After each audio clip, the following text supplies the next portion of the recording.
Is this one of the best kept fishing secrets for salmon and steelhead?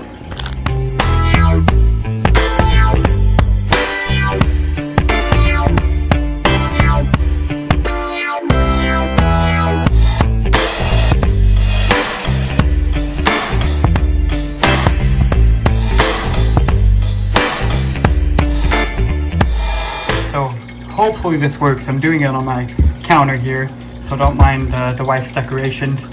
But so it's just a simple leader like I'd run for bait, right? And all I'm doing is adding yarn to it. So right here I got 10-pound leader. This is I think this is some of the best fluorocarbon as far as strength.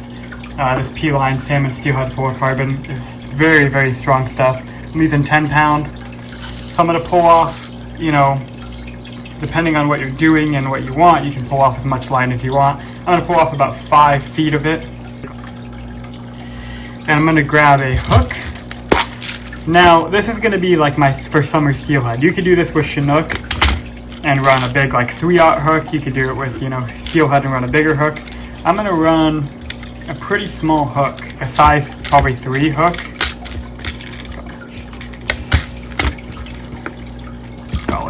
So probably like a size, I don't know, 3 or 4, right? Pretty small hook.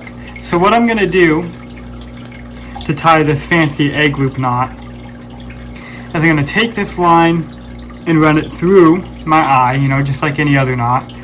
But I'm gonna take it, I'm gonna pull some line through, and I'm gonna run it back through. Okay, so my line is through there and I got this loop. Now what I'm going to do is I'm going to lay that loop down on my shank. I'm going to grab my line here, not the tag end, but my actual leader. I'm going to wrap it around the shank, going down the shank of the hook. I don't want to wrap over each other. I want to do nice, you know, nice wraps, lay them on there. I'm not wrapping them on top of each other. I'm going down the shank. Right, and I do that like 6 or 7 times. Then you want to pinch that and take your leader, find the other end of it. I'm going to take that other end and I'm going to run it back through the eye again. So it's kind of a lot, I know. Okay, so we have this little tag end which is coming up from that loop, and this is my actual leader that I stuck through again. So I'm going to pull this one a little bit longer so I can tell the difference. Okay, then I'm going to kind of pinch this and lay that leader down. So it's kind of complicated, I know. Then you're going to grab your leader here. So I've got that loop and I've got like a tag end laying on the shank. I'm going to grab the other end of my leader. I'm going to wrap it around the shank once again over the top of that loop and that other leader. And again, I'm going to do that probably, I don't know, 6-7 times. Okay. Then I'm going to pinch that.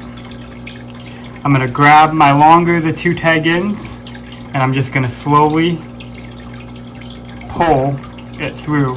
And I'm cinching that knot down, cinching it down, and there we go. It's cinched. So now essentially what you have is an egg loop knot, right? There's my egg loop. Put a piece of eggs in there, a piece of shrimp, whatever. But I have this loop here hanging. And then what I do with this loop is you take a little piece of yarn, which I'm going to cut a piece here. Okay, so I got my yarn. This is just, you know, like Glow Bug, I don't even know the brand, whatever. You could use any brand of yarn, you know, fishing yarn, any color. This is just like a hot pink color. You can mix colors. Sometimes I put in 2 colors in one to mix them. But you know, orange, pink, red, good colors. You could even do like chartreuse, you could do black.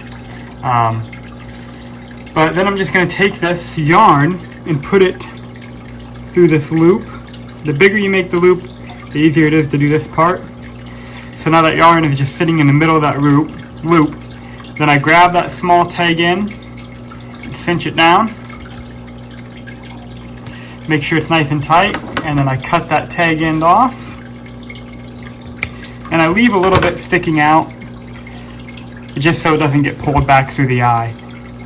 But now what you have is you just cinch that yarn down in that loop, and you still have a normal egg loop knot. So I can take my eggs, my shrimp, whatever I'm fishing, put it in that loop, and then this yarn is not going anywhere. Depending on the size of the hook, like I said, this is a small hook. I'm going to be running small beta eggs and small pieces of shrimp on here for steelhead.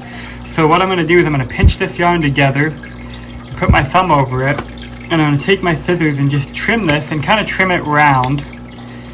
Right? I kind of round it off, almost like a yarn ball. And then you can kind of fluff that if you want. And you can trim that down. I like to start with a lot of yarn, and you can trim it down pretty dang small. So I'm just going to keep on trimming down.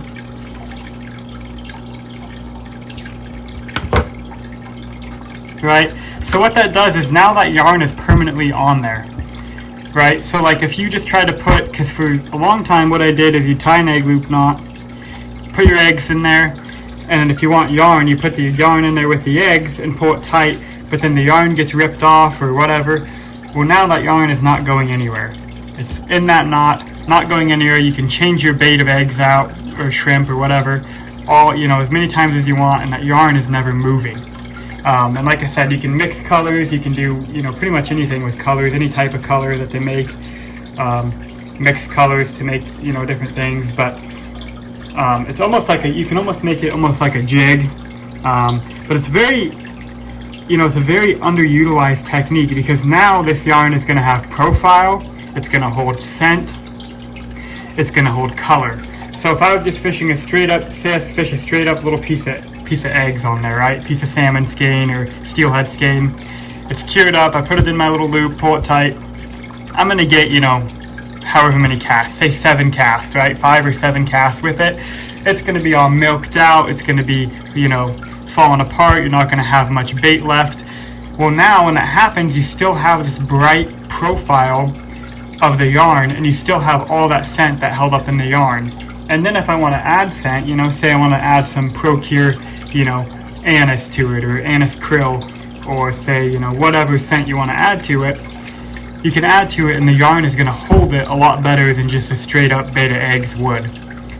So that is a very underutilized technique. A lot of people don't do, and it helps with, you know, that profile and with the flow, right? We all know how good beads work, but with a yarn, it's just much more flowy and fluent, more like a jig in the water.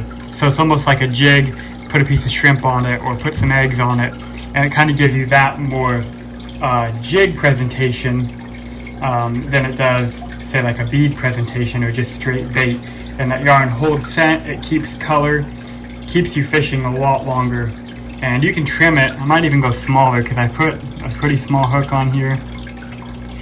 I mean, you can really trim it down, you know, if you just want a little bit of color in there.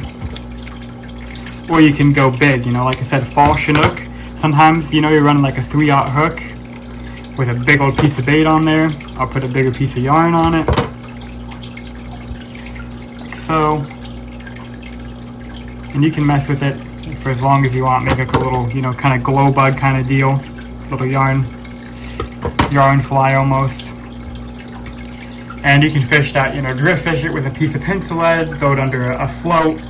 But very underutilized technique. I think a lot more people should be doing.